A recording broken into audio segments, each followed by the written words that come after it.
And now, a tale well calculated to keep you in suspense. I know, according to all natural laws, it's impossible. Completely, utterly impossible. But I tell you, and I swear to it, that I and I alone am guilty of this murder. As guilty as though I'd killed him with my own two hands. So you must tell them, the police. You must tell them. Because they'd never believe me. Because it is impossible. But it happened. Listen now to Act One of Dreams, starring Philip Sterling, and written especially for Suspense by Jack Bundy.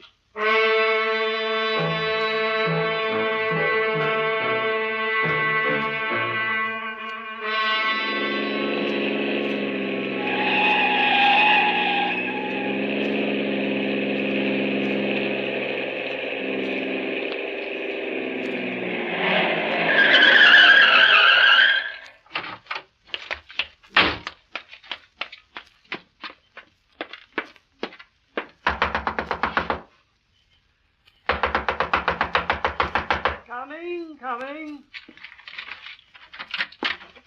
Yes? Dr. Harris. Yes? Yes. Yes, you are Dr. Harris. I know, because I saw you. I heard you make that speech last week at the Civic Auditorium about the supernatural and premonitions and telepathy and about dreams, Doctor, about dreams. Yes, and I should have told you about it then. I was a fool. I was such a fool not to. Tell me about what, young man? These dreams, these terrible dreams that I have that... Oh, if only I'd come to you before. Yes, well, who are you, young man? And please get hold of yourself. Now, well... I'm sorry, Doctor, I'm sorry. My name is Kingman. Robert Kingman. Yes? I live here in the village, and I work at Blake Electronics, and But please, sir, let me come in, because I think you can help me. Well, I don't know. I'm not a medical doctor, Kingman. I'm only a student of the supernatural, extrasensory perception, Yes, and you know about dreams and premonitions and things. Well, That's why I've come to you. And listen, your speech, your lecture the other night, you talked about dreams coming true. Now, I talked about the possibility of such things, yes. Oh, if I'd only talked to you then, there at your lecture, and told you about this, perhaps you could have helped me before it was too late. But I hope to heaven that even now you can help me. If you will, Dr. Harris. Well, perhaps you'd better come in. Thank you. Thank you. Right in here, Kingman. Thank you, sir. A little drink, perhaps, to calm your nerves. No. Just let me tell you about these terrible things that I've done.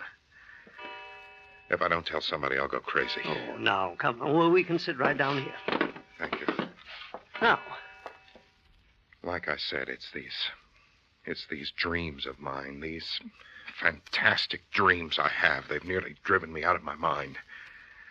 And you know why? Because they made a killer out of me. Do you understand, sir? I'm a murderer. I've murdered a man. Now, wait a minute, Mr. Kingman. Yes. If you have killed someone... And I have, Doctor. I've killed him. Then why do you come to me? The police are the ones you must go to. The police? Of course. But what would they do? What could they do? Don't you see, Doctor? They wouldn't understand. They wouldn't believe me. Nonetheless, my boy, if there actually has been a murder... But don't you see? It isn't as though I actually killed him with my own two hands, as though I actually struck him down. But I might as well have. Don't you see that? No, I'm afraid I don't. But it's true. I'm responsible. I'm wholly and totally responsible. No one else. But I can't tell the police about it. Look, Kingman... Don't you see? Because you know about such things, you can make them understand. And then if they say I'm legally guilty, all right, yes, then I'll take the consequences, even if I have to die for it. Now, Robert... But my wife says I'm not responsible. Janet says I can't be. It's impossible. And yet, after all that happened, I don't know. I don't know what to do. Please, you've got to help me, Dr. Harris. Well, you can hardly expect me to help you until you calm down enough to start at the beginning and tell me just what this is all about. Now, so far, you've really told me nothing. I'm sorry, Doctor. I'm sorry. It's just that... Well, I'm sorry, but listen, please. Yes. It was only last month. One morning last month. My wife, Janet, and I were sitting having breakfast together.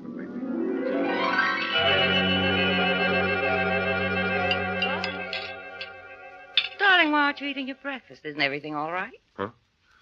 What? Oh, sure. Of course it is, honey. Then why aren't you eating? The way you've been sitting there, staring into space. Something wrong, darling? Wrong? No, of course not, Janet. I guess I'm just not hungry this morning, that's all. Is it? Sure. That isn't true, dear. Something is wrong. Now, what is it, Bob? Janet, do you remember that funny dream I had about a week ago? You mean about my brother, Walter, falling down the steps and breaking his wrist? Yes. Well, I'd hardly call it funny. I know, because that's exactly what happened to him the very next day. I dreamed it, and then it happened. Uh-huh. It was a real strange coincidence. Only it wasn't. It wasn't coincidence, Janet. But it must have been. No, dear. Had I ever before told you about a dream of mine? No, I guess not. Honey, that was the first dream I'd had since I was just a little kid. When I was a kid, I had dreams all the time that came true, like the one about Joey Prentice, the boy next door, just before he drowned in Parvin's Pond.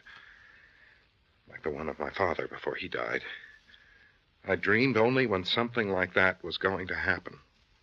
Even so, So, darling. don't you see, Janet, the one about your brother was far more than just a dream.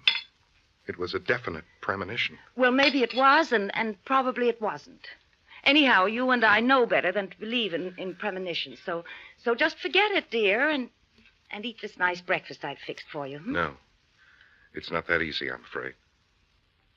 Why not? Last night, dear, I had another dream. And if it comes true... Oh, now, honey, don't sit there and tell me you've actually lost your appetite just because of a dream you had. Yes. But, darling, that's silly. Unless it was a horrible nightmare. No, it wasn't a nightmare. The dream was all so clear. I had a fight with Stanley Bolton. Bolton? Yes. He's not only head of research, but a vice president, too. And the one man who could block the promotion promised me by Mr. Blake. Oh. Yes. But just a dream, dear. That promotion means everything to me, Janet. To both of us. Of course it does. You've worked for it, and you've earned it. But surely something you happen to dream about isn't going to keep you from getting it. I wonder. Well, just stop wondering right this minute, Robert Kingman, and eat your breakfast. It is kind of silly, you know, isn't it? Really, if you take the time. Well, I certainly hope your wife was right, but go on, Kingman. Doctor, at the office that day, I watched my step every minute to make sure that nothing could possibly go wrong. And I carefully avoided Mr. Bolton. But then as the day wore on and nothing out of the way happened, well, I began to breathe more easily and decided I'd worried about nothing at all. But a few minutes after 5, as I finished things up for the day... I'll have this finished for you in just a second, Mr. Kingman. Oh, good, Miss Reichhardt. And you might as well run along home. Hmm? There now. Here you are. Oh, fine. Let's see. If you'll sign it, I'll have the envelope all ready and I'll mail it on the way out. Mm-hmm. Here you are. Thank you. Well, good night, Mr. Kingman. Good night, Miss Reichhardt. Out of my way, Reichhardt. Excuse me. All right now, Kingman. Yes, Mr. Bolton. Why haven't I received the foreign sales records for last month? Well, today is only the 8th, Mr. Bolton, and we don't usually put together these reports until we have... Today is only the 8th. Well, how nice of you to tell me. But, Kingman, if Scoville is to take those records with him to the Toronto office tomorrow, he's got to have them immediately and in perfect order. Scoville? Toronto? I didn't know anything You about a didn't trip. know. You think that's any excuse? But I'm usually notified if someone needs material like that. Negligent, that's the trouble with you. Utterly irresponsible. What? Well, Mr. And you're the one that Mr. Blake was considering for promotion, hmm? Well, I'll soon put a stop to that. Mr. Bolton, Scoville is leaving on the 2:40 tomorrow. And if those figures aren't ready for him, you'd better look for another job. And then, Kingman, what happened then? The next morning, Mr. Blake called me in and politely told me the promotion would have to wait. Perhaps another year, until Mr. Bolton was better satisfied with my work. Well, I'm sorry, but now, look, my boy, if that one incident, that coincidence about the Coincidence? dream- Yes, if that's all that brought you here to see me, so upset and so Didn't worried. you hear me? Don't you understand? That was only the beginning of the dreams that have made me a killer.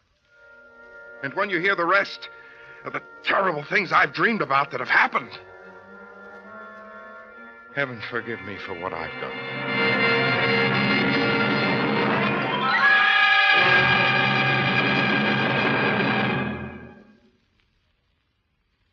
In a moment, we'll return for Act Two of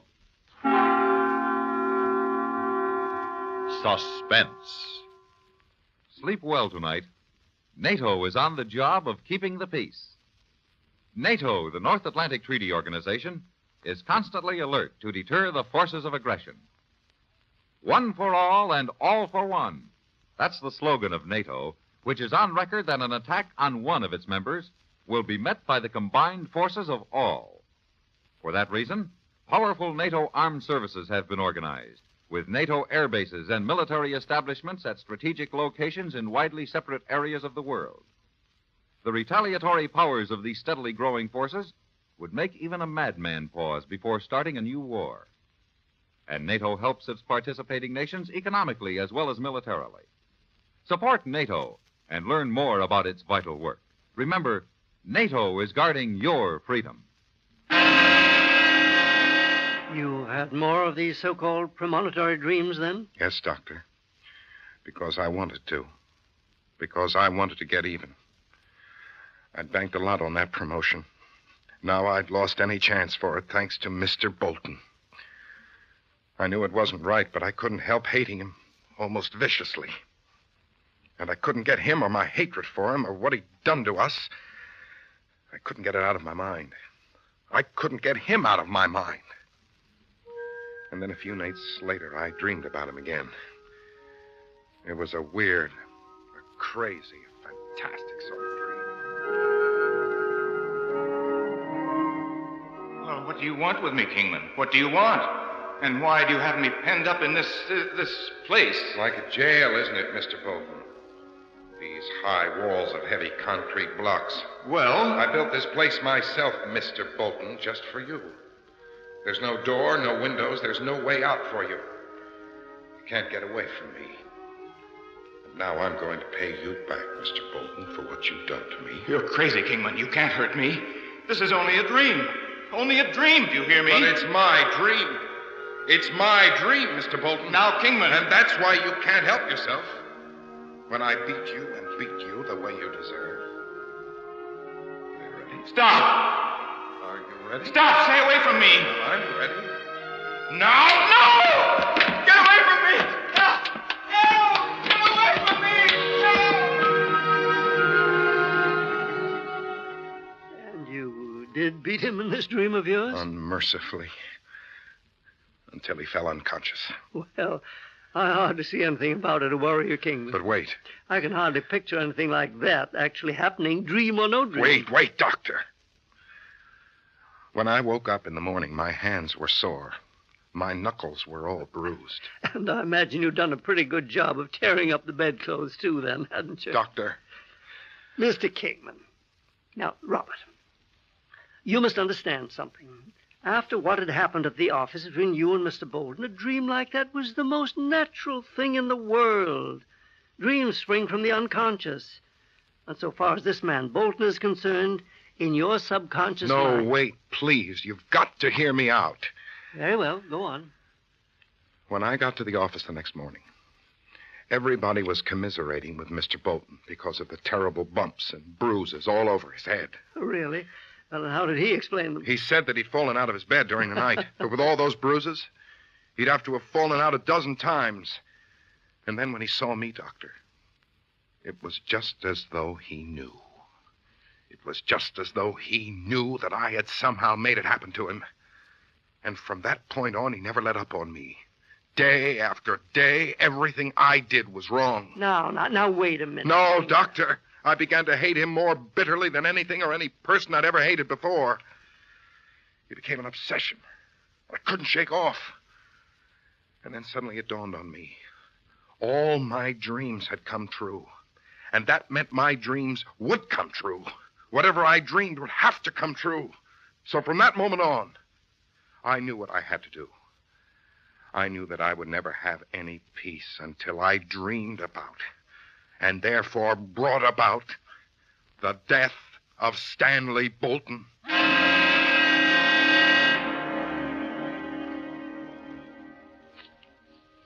Yes, Doctor. The more I thought about it, the more I became convinced. The more I knew that anything I dreamed about would have to come to pass. Not exactly as I dreamed it, perhaps, but the result would be the same. And so every night before I dropped off to sleep, I thought of nothing but Stanley Bolton, of all the hatred I had for him. I concentrated all my thoughts on him and nothing else, Doctor, and I focused my thoughts on his murder. No, but it didn't Kingman. work. I couldn't seem to dream again, try as I might. Well, perhaps that's for the best. Not until 3 nights ago. Oh? And again, Doctor, it was a wild, crazy, utterly fantastic dream. There was a big empty square, a city block or more, with a high, thick wall around it, much bigger than the place I'd dreamed about before. And there was a car, a sports car, a sort of racing car, a very fast one, driving around in this place as though it were hunting for something. All of a sudden, the way it can happen only in a dream, I was in that car. I was driving it. I was hunting for something, or someone, frantically. And then, as I wildly spun and swerved the car about, then I saw him, Bolton. And he knew me, and he knew I was after him, and he knew that this time he wouldn't get away alive. Stop! Stop, you fool! You run me down! Run! Go ahead and run, Bolton. You think you can outrun me in this? Try it! Try it! No, help! You'll kill me! But it's only a dream, remember? So run your legs off, Bolton, and see what good it will do you. Please! Please! Go back! Are you ready? Are you ready? Well, I'm ready. Now!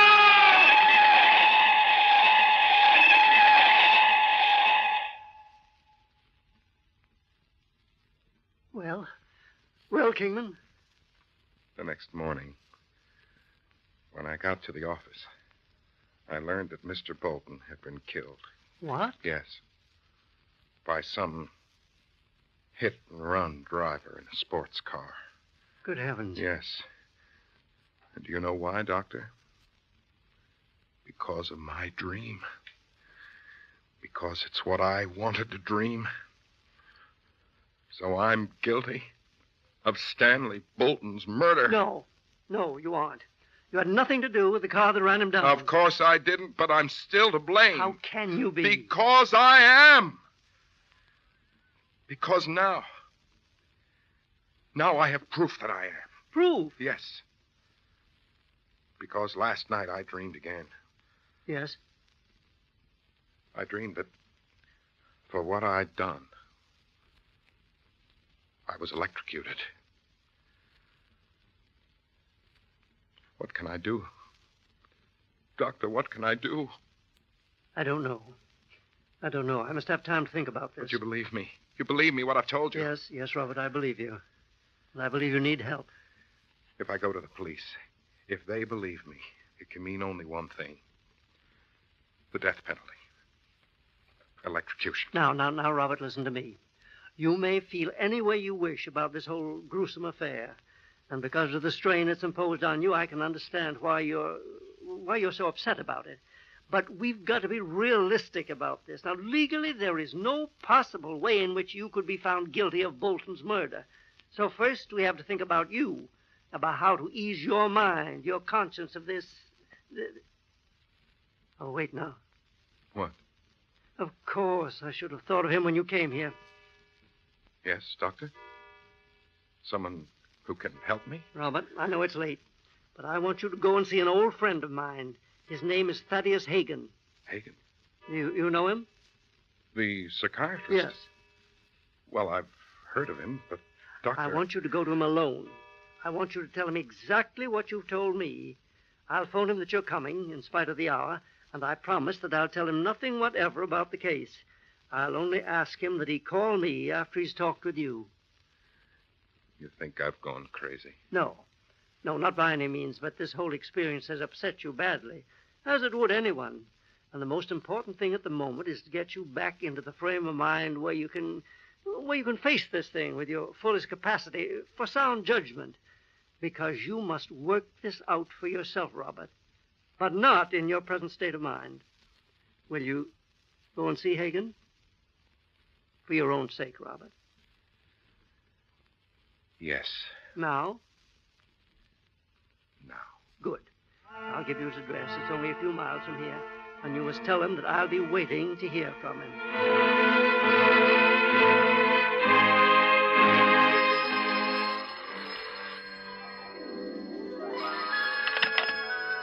Dr. Harris speaking. Harris, this is Thaddeus Hagen. Hagen, oh, yes, but I'm surprised to hear from you so soon. Harris, that young man you said you were sending out here to see me, Yes, Robert Kingman? yes, Hagen, you talked to him? No, I didn't. Oh, but why not? Because a terrible thing has happened. Well, what is it, man? What is it? Harris, the new high-tension power line the electric company strung across my property, Oh, 22,000 volts. Hagen. Yes. One of those lines broke. It fell across my front walk, and there in the darkness, he couldn't see it. He stumbled into it. Good Lord. He was killed immediately, Harris. Electrocuted.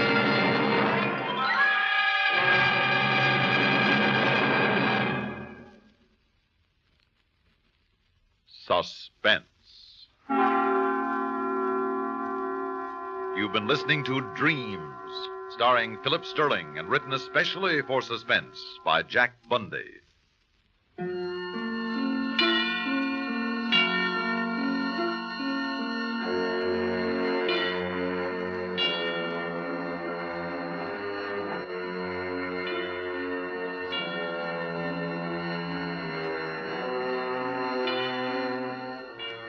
Suspense is produced and directed by Bruno Zerato Jr., music supervision by Ethel Huber. Heard in tonight's story were Edgar Staley as Dr. Harris, Connie Lemke as Janet, Richard Kendrick as Mr. Bolton, Raymond Edward Johnson as Thaddeus Hagen, and Barbara Cassar as the girl. Listen again next week when we return with Seeds of Disaster, written by David Hill. Another tale well calculated to keep you in suspense.